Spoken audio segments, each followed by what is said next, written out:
سخی کا نام چلتا ہے، اس لیے کہ سخاوت میرے اللہ کی صفت ہے۔ سخی بننے سے اللہ مال نہیں گھٹاتا بندے کا بلکہ بڑھاتا ہے۔ یہ پتہ نہیں ہم لوگوں کی کیا سوچ آ گئی، ہائے پیسہ اللہ کے نام پہ دیں گے تو گھٹ جائے گا۔ تجربہ کر کے دیکھ لیں، صبح دیں شام تک اللہ آپ کو واپس کر دے گا۔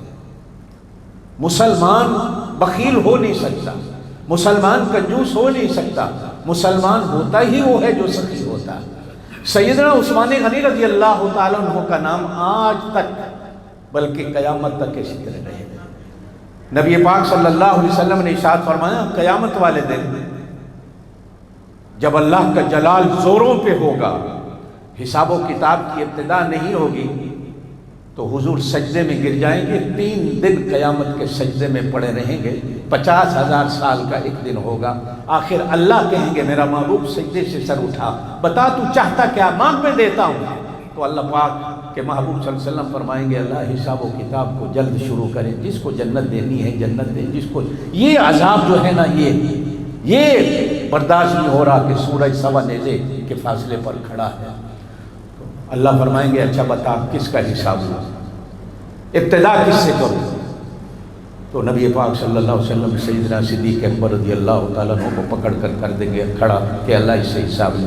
اللہ کہیں گے اس سے کیا حساب ہے، نیکیوں کے سوا تو اس کے پاس ہے ہی کچھ نہیں، اور کسی کو کھڑا کرو۔ تو اللہ پاک کے محبوب صلی اللہ علیہ وسلم حضرت عمر کو کھڑا کر دیں، تو اللہ فرمائیں گے اسی کے نام سے تو اسلام کو عزت ملی، اس سے میں کیا حساب ہے؟ فرمایا پھر حضرت عثمان غنی کو نبی پاک صلی اللہ علیہ وسلم پکڑ کے کھڑا کر دیں گے، اللہ کہیں گے تو میری صفت کا مالک ہے، سخی ہے، میں تیرا کیا حساب ہے؟ یعنی قیامت کے دن بھی۔ اور پھر نبی پاک صلی اللہ علیہ وسلم نے ارشاد فرمایا اللہ ہر نبی کو ایک رفیق دے گا جو جنت میں ساتھ ہو۔ سیدنا صدیق اکبر کا نام نہیں لیا، سیدنا علی المرتضیٰ کا نام نہیں لیا، سیدنا فاروق اعظم رضی اللہ تعالیٰ عنہ کا نام نہیں لیا، فرمایا جنت میں بھی میرا رفیق عثمان غنی ہے، یہ میرے ساتھ ہوگا جنت۔ میرے دوستو بات کرنے کا جو مقصد ہے کہ یہ لوگ اس امت کا نمونہ ہیں۔ اگر ہم ان کو، میں نے گزشتہ جمعہ یہ بات آخر میں عرض کی تھی کہ ان لوگوں کو اگر اس امت سے نکال دیتے ہیں تو امت کے پاس کچھ نہیں بچتا۔ یہ وہ لوگ ہیں جو ناز ہیں دین اسلام کا، جو فخر ہے نبی پاک صلی اللہ علیہ وسلم کا، عزت و عظمت ہے جو نبی پاک صلی اللہ علیہ وسلم کے، جو نام و نشان ہے نبی پاک صلی اللہ علیہ وسلم کے۔ نبی پاک صلی اللہ علیہ وسلم جب ان 313 لوگ لے کر میدان بدر میں گئے تو غزوے سے پہلے نبی پاک صلی اللہ علیہ وسلم نے سجدے میں سر رکھ کے اللہ سے کہا اللہ یہ 313 میں اپنی محنت لایا ہوں، یہ پوری میری پونجی ہے جو میں لایا ہوں، اگر یہ آج 313 شہید ہو گئے تو قیامت تک تیرا نام لینے والا کوئی نہیں آئے گا۔ چنانچہ اللہ پاک نے نبی پاک صلی اللہ علیہ وسلم کی دعا کو قبول فرمایا اور ان 313 کے صدقے اللہ پاک نے دین اسلام کو فتح نصیب۔ اچھا اس میں حضرت عثمان غنی نہیں تھے جنگ بدر میں۔ لوگ کیسے کیسے ڈھونڈتے ہیں اعتراض کرنا کہ حضرت عثمان غنی نہیں تھے جنگ بدر والوں کی جب اتنی بڑی شان تھی۔ اب یہ کوئی نہیں پوچھتا ہم سے کہ عثمان غنی کہاں تھے، وہ کیوں نہیں جنگ بدر میں شریک ہوئے، اعتراض لوگ کر بیٹھتے ہیں، جبکہ حضرت عثمان غنی کو خود حضور نے فرمایا تو مدینے میں رہے۔ اب جنگ تبوک میں حضرت علی نہیں گئے، حضور نے فرمایا مدینے میں رہے، تو کیا ہم اعتراض کریں کہ حضرت علی غزوہ تبوک میں کیوں نہیں گئے؟ حضور نے روکا۔ کتنے اور صحابہ تھے جن کو حضور نے مختلف غزوات کے موقع پر کہا تم مدینے میں رہو، اور کتنے وہ تھے جن کو حضور مدینے کا امیر بنا کے تشریف لے جاتے۔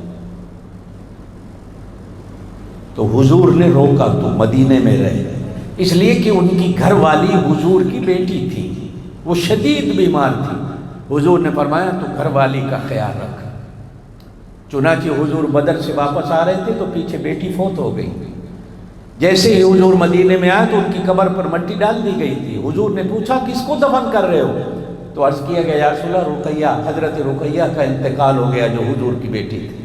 تو حضور قبر پہ کھڑے ہو کر آپ نے اس کی بخشش کی دعا مانگی، اور جو مال غنیمت ملا جنگ بدر سے، حضور نے اس مال غنیمت میں سے حضرت عثمان کو حصہ دیا۔ تمام تاریخ اور حدیث کی کتابوں میں موجود ہے، حصہ دیا کہ تو گویا کہ میرے حکم سے مدینے میں رہا، اور تو ایسا ہے جیسے تو بھی جنگ بدر میں شریک ہو۔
جب کچھ دن پریشانی میں گزرے، گھر میں اکیلے بیٹھے، ایک دن رو رہے تھے تو کسی نے روتا دیکھا، تو روتے ہوئے جا کر پوچھا عثمان کیوں رو رہے ہو؟ کہا اللہ کے نبی کے ساتھ ایک رشتہ جوڑا ہوا تھا، ان کی بیٹی میرے گھر تھی، فوت ہو گئی، میں اس رشتے کے ٹوٹنے پر رو رہا ہوں کہ اللہ کو کیا منظور تھا، چاہیے تو یہ تھا کہ رشتہ میرا ہمیشہ رہتا۔ اس صحابی نے جا کر نبی پاک صلی اللہ علیہ وسلم کو خبر دی کہ عثمان رو رہے ہیں۔ حضور پاک صلی اللہ علیہ وسلم نے بلایا، عثمان رقیہ چلی گئی تو میری دوسری بیٹی گھر میں موجود ہے، میں تیرے نکاح میں دیتا ہوں۔ جبریل آ کے کہہ رہا ہے کہ اللہ کہتے ہیں عثمان غنی کو دوسری بیٹی بھی دے دو۔ حضرت ام کلثوم دوسری بیٹی تھی حضور پاک صلی اللہ علیہ وسلم کی، حضرت عثمان غنی کے نکاح میں، اور وہ بھی فوت ہو گئی سن 9 ہجری میں۔ تو نبی پاک صلی اللہ علیہ وسلم نے خود رو کے فرمایا عثمان اگر میرے گھر میں 40 بیٹیاں ہوتی تو میں تیرے نکاح میں دیتا چلتا، اس لیے کہ تجھ سے اچھا مجھے داماد کوئی نہیں ملتا، اور پھر تجھے مجھ سے اچھا کوئی سسر نہ ملتا۔ یہ جو رشتے ہوتے ہیں داماد اور سسر کے، نبی پاک صلی اللہ علیہ وسلم نے ارشاد فرمایا اللہ مجھے بیویاں بھی ایسی دے جو جنت میرے ساتھ ہوں، اور مجھے سسرال بھی ایسے دے جو جنتی۔ نبی پاک صلی اللہ علیہ وسلم نے فرمایا میرے سارے داماد جنتی، اور نبی پاک صلی اللہ علیہ وسلم نے فرمایا میرے سارے سسرال جنتی، اور اللہ نے حضور کے سارے سسرال کو ایمان نصیب فرمایا۔ میرے دوستوں، یہ وہ لوگ ہیں جو ہماری عزت ہے، ہماری شان ہے، جن کی وجہ سے دین اسلام زندہ ہے۔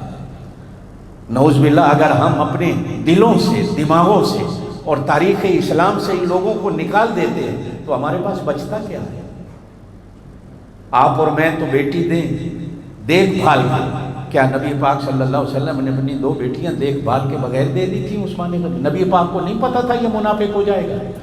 نبی پاک صلی اللہ علیہ وسلم کو نہیں پتا تھا یہ بعد میں کافر ہو جائے گا؟ نعوذ باللہ۔ نبی پاک صلی اللہ علیہ وسلم کو نہیں پتا تھا کہ یہ بعد میں دنیا کمانے لگ جائے گا؟ حضور جنت کی خوشخبریاں دے رہے ہیں، اور آج مسلمان بیٹھا کہہ رہا ہے کہ حضرت عثمان غنی حضور کے بعد مرتد ہو گئے تھے، منافق ہو گئے تھے، بے ایمان ہو گئے تھے، وہ تو ایسے تھے، وہ تو ایسے تھے، وہ تو ہمارے پاس بچتا کیا ہے اگر ہم ان کو نکال دیتے ہیں؟ اللہ پاک ان لوگوں سے محبت کی توفیق دے۔ اللہ پاک نے ان کی وجہ سے دین اسلام کو عزتیں دی۔